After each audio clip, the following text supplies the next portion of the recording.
ஒரு முறை புற்றுநோயை ஜெயிச்சிட்டா வாழ்க்கை நிம்மதியாயிடும்னு நாம் நினைக்கலாம். ஆனால் சில சமயம் அந்த நோய் ஒரு மறைந்திருக்கும் எதிரி மாதிரி வேற ஒரு இடத்துல வேற ஒரு உருவத்தில் திரும்ப தாக்கலாம். வணக்கம், நான் டாக்டர் சூரிய பிரகாஷ், பொருணை ஹாஸ்பிட்டலில் ரேடியேஷன் ஆன்காலஜிஸ்டாக இருக்கேன். பொதுவாக கேன்சர்னாலே பதட்டமாக இருக்கும். இதில் மார்பகத்தில் இருந்த கேன்சர் மூளை வரைக்கும் பரவினா என்ன ஆகும்?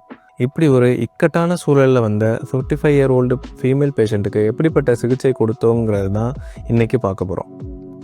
சமீபத்தில் என்கிட்ட ஒரு 55 இயர் ஓல்டு ஃபீமேல் பேஷண்ட் ட்ரீட்மெண்ட்டுக்கு வந்தாங்க. அவங்களுக்கு ஏற்கனவே 2022 மார்பக புற்றுநோய் இருக்குங்கிறத கண்டுபிடிச்சி வேற ஒரு ஹாஸ்பிட்டலில் ட்ரீட்மெண்ட் எடுத்திருக்காங்க. அப்போது கட்டியோட அளவு ரொம்ப சின்னதாக இருந்ததுனால ஆப்ரேஷன் பண்ணி கட்டியை எடுத்துட்டு ஹார்மோன் தெரப்பி மட்டும் கொடுத்துருக்காங்க. எல்லாம் சரியாயிடுச்சுன்னு அவங்க நிம்மதியாக இருந்திருக்காங்க. ஆனால் 3 வருஷம் கழிச்சு, அதாவது 2025 இந்த நோய் திரும்பவும் வந்திருக்கு. இந்த முறை அது மார்பகத்தில் மட்டும் வரல, கூடவே மூளைக்கும் பரவி இருக்கு. பிரெயின் மெட்டாஸ்டசிஸ்.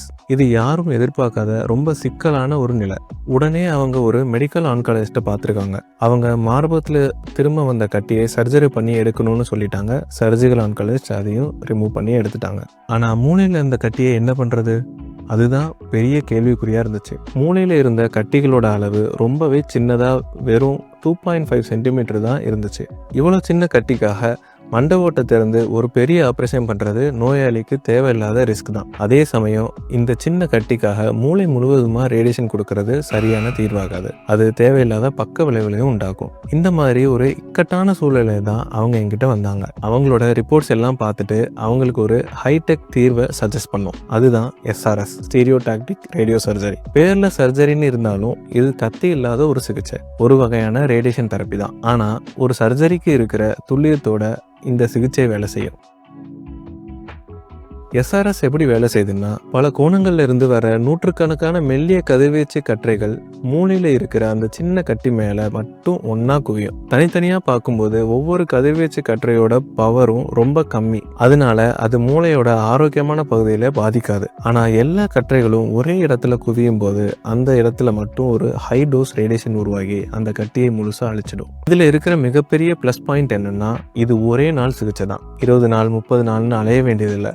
காலையில் வந்தால் ஈவினிங் சிகிச்சை முடிச்சுட்டு கிளம்பிடலாம். அவங்களுக்கு 2 கட்டிகள் இருந்ததுன்னு சொன்னேன்ல, ஒரே செஷனில் 2 கட்டிகளையும் நான் இப்போது எக்ஸ்பிளைன் பண்ண மாதிரி ஹை டோஸ் ரேடியேஷன் கொடுத்து சிகிச்சையை வெற்றிகரமாக முடித்தோம். இந்த சிகிச்சை முழுவதும் அவங்க ESI ஸ்கீமில் கவர் பண்ண முடிஞ்சது.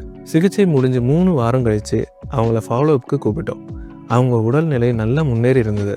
மூளை சிகிச்சையினால் வரக்கூடிய தலைவலி, வாந்தி, கண் பார்வை மங்குறது மாதிரியான எந்த ஒரு அறிகுறியும் அவங்களுக்கு இல்லை. இன்னைக்கு அந்த பேஷண்ட் ரொம்ப ஆரோக்கியமாக இருக்காங்க. மார்பகத்தில் இருந்த கட்டியை சர்ஜரி மூலமாகவும் மூளையில் பரவின கட்டியை கத்தி இல்லாத SRSங்கிற ஸ்டீரியோடாக்டிக் ரேடியோ சர்ஜரி மூலமாகவும் முழுசாக ஜெயிச்சிட்டாங்க. இப்போ அவங்க மெடிக்கல் ஆன்காலஜிஸ்ட் கிட்ட கீமோதெரப்பி சிகிச்சை தொடர்ந்து எடுத்துகிட்டு இருக்காங்க. ஒரு இடத்துல இருந்து இன்னொரு இடத்துல நோய் பரவினாலும் பயப்பட வேண்டியதில்லை. ஒவ்வொரு பிரச்சனைகளுக்கும் நவீன மருத்துவத்தில் ஒரு தீர்வு இருக்குது. அதுக்கு சரியான நிபுணரை அணுகி சரியான சிகிச்சையை தேர்ந்தெடுக்கிறது தான் முக்கியம். ஆரோக்கியமாக இருங்க. நன்றி.